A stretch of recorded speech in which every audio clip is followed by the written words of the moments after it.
Olá pessoal, eu sou o Hudson, tutor à distância da Universidade Estadual de Santa Cruz e na aula de hoje abordaremos forças elétricas.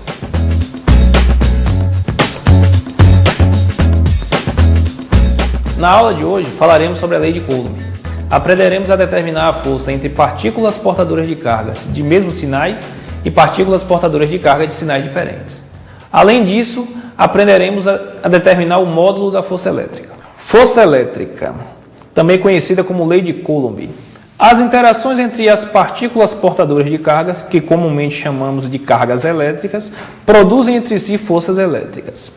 Partindo do princípio de que partículas portadoras de cargas de mesmo sinal se repelem e que partículas portadoras de carga de sinais diferentes se atraem, podemos representar as forças na interação entre um par de partículas através da ilustração.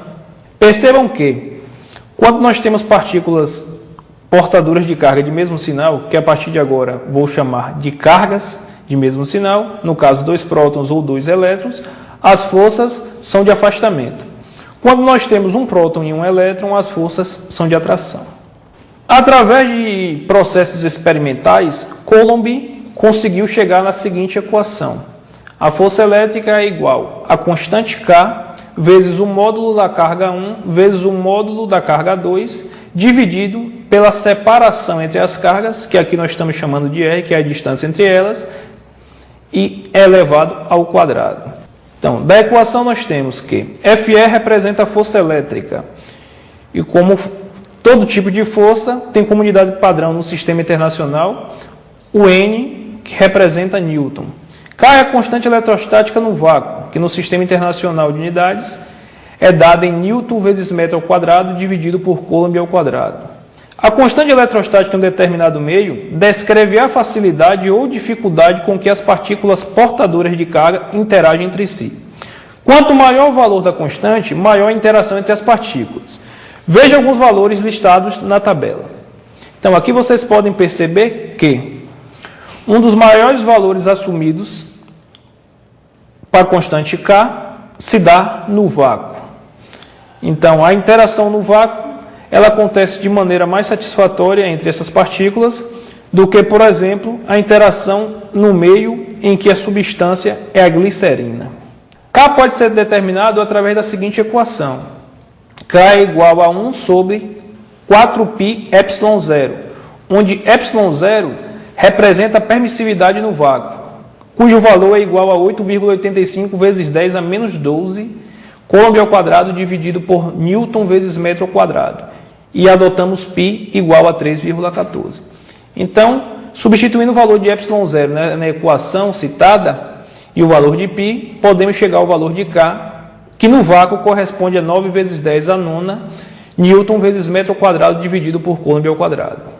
Na sua forma vetorial, a equação da força, ou lei de Coulomb, pode ser determinada da seguinte forma. Percebam que, acima do F, vocês veem um tracinho que representa a grandeza vetorial, que vai ser igual a constante vezes as cargas, vezes esse Rzinho com um circunflexo, que é um vetor unitário na direção da reta que une as cargas. Da equação que utilizamos para determinar a força, é possível perceber que a força é proporcional ao valor das cargas, isso é, quanto maior for o produto entre Q1 e Q2, o módulo do produto entre Q1 e Q2, maior o valor de F.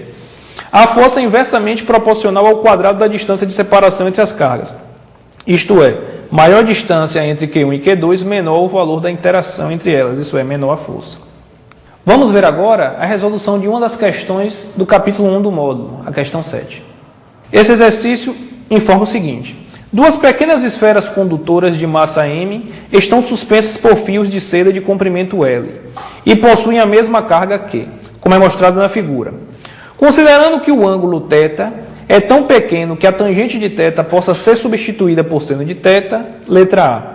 Mostre que para essa aproximação no equilíbrio teremos x igual a Q ao quadrado vezes L sobre 2π ε0 mg elevado a 1/3, isso é, raiz cúbica dessa expressão.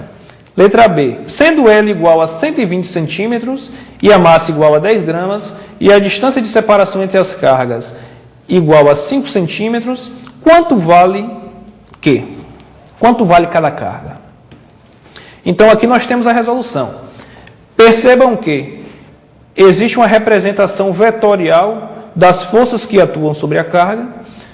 Nós temos aqui a tração devido ao fio, o peso devido à massa do corpo e a força devido às interações elétricas entre as duas partículas. Então, o somatório da tração mais o peso corresponde à força elétrica. Como o seno é aproximadamente igual à tangente, nós podemos calcular a tangente através do cateto oposto dividido pela hipotenusa, nesse triângulo retângulo. Então, a tangente de θ vai ser igual a x sobre 2, que é o valor desse lado. Vocês podem olhar aqui que vai corresponder à metade da base do triângulo. E L vai ser a distância entre a carga e o ponto onde o fio está preso. A tangente de θ, então, vai ser igual a x sobre 2 vezes 1 sobre L. Ou tangente de θ igual a x sobre 2L. Como a tangente de θ também é igual ao cateto oposto sobre o cateto adjacente, pela figura que nós isolamos aqui à parte, podemos perceber que o cateto oposto corresponde à força, isso é, a força elétrica, e o cateto adjacente ao peso, isso em relação ao ângulo θ. Como a força é a força elétrica, então vamos igualar agora o resultado inicial, quando nós fizemos o cálculo da tangente igualando ao seno, aproximadamente igual ao seno, com o cálculo da tangente correspondente à figura que nós destacamos aqui ao lado, ficando tangente de θ igual a x sobre 2L, que é igual à força elétrica sobre o peso. X sobre 2L, que é igual a 1 sobre 4πε0, que corresponde ao valor da constante K, vezes Q sobre x ao quadrado vezes m vezes g, onde m é a massa das esferas e g é a aceleração da gravidade. Prosseguindo com esse cálculo, nós vamos ter que x ao cubo vai ser igual a 2L vezes Q ao quadrado, dividido por 4πε0 vezes m vezes g. Então, x ao cubo vai ser igual a L, que eu simplifiquei aqui, eu cancelei o 2 de cima do numerador com o 4 do denominador, ficando 1 sobre 2. Então, nós teremos que x ao cubo vai ser igual a L vezes Q ao quadrado, dividido por 2πε0 mg. Para determinarmos o valor de x, nós vamos colocar tudo isso dentro da raiz, o processo inverso da potenciação, a radiciação. Então, x vai ser igual a raiz cúbica de Lq ao quadrado sobre 2πε0 mg. Ou podemos escrever na forma de potência, x igual a L vezes Q ao quadrado sobre 2πε0 mg, que é a resposta que desejávamos demonstrar. Já na letra B, nós temos aqui as informações. L igual a 120 centímetros, que se vocês fizerem a transformação dividindo por 100 centímetros, nós obtemos 1,2 metros. M é igual a 10 gramas. Efetuando a devida transformação, obtemos 10 a menos 2 quilogramas, isso é, dividindo por 1000. X igual a 5 centímetros.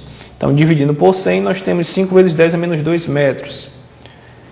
G, aproximadamente, que é a aceleração da gravidade, próxima à superfície da Terra, tem um valor aproximado de 9,8 metros por segundo ao quadrado. ε0 igual a 8,85 vezes 10 a menos 12, Coulomb ao quadrado por Newton vezes metro ao quadrado.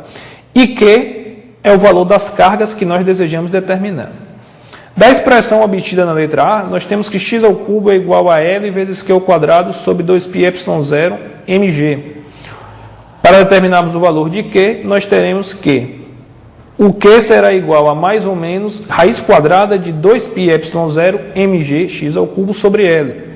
Substituindo os valores citados acima e efetuando os cálculos, nós observamos que Q vai ser mais ou menos 2,382 vezes 10 a menos 8 Coulomb, ou Q igual a mais ou menos 2,4 vezes 10 a menos 8 Coulomb. Chegamos ao final de mais uma aula, onde abordamos a lei de Coulomb, fizemos uma questão do módulo e espero que vocês tenham gostado. Até a próxima.